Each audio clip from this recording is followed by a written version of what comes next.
ঠকাচ্ছেন? রাস্তায় সংখ্যালঘুরা তাহলে কেন নামছেন? দেখুন আসি সংখ্যালঘুরা রাস্তায় কেন আজকে?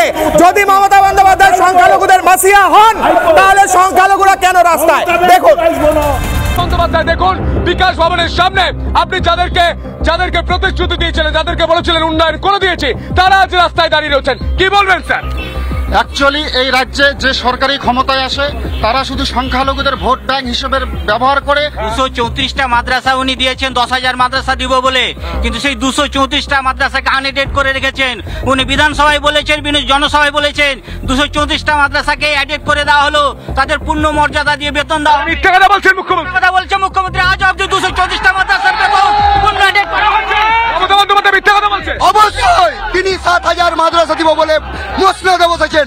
235টি মাদ্রাসা দিয়েছিলেন, সেই 235টি মাদ্রাসাকে এখন পর্যন্ত মিড ডে মিল, জুতা, পোশাক কিছু দেওয়া হয় না। চাকরির কোনো নিশ্চয়তা এখনো তিনি তৈরি করে দিতে পারেননি। আমাদের টিচার কনফার্মেশন দেওয়া হয়নি। আমাদের 50,000 গোটা রাজ্যে আনএডেড মাদ্রাসায় ছাত্রছাত্রী, কিন্তু 50,000 ছেলেমেয়ে সংখ্যালঘুকে মিড ডে মিল হয় না।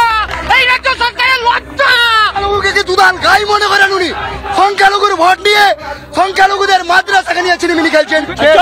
যদি কুকুরকে মিড ডে মিল দেওয়া হয়, সংখ্যালঘু ছাত্রছাত্রীকে যদি অন্যায় করে থাকে, আগামী 26-এ উনি কুকুরকে নিয়ে ভোট নিয়ে রাজ্যে বসবেন, আমরা সংখ্যালঘু উনাকে ভোট দিব না। আসলে সংখ্যালঘুদের ঠকাচ্ছেন সেটা আজকে প্রকাশিত হয়ে গিয়েছে।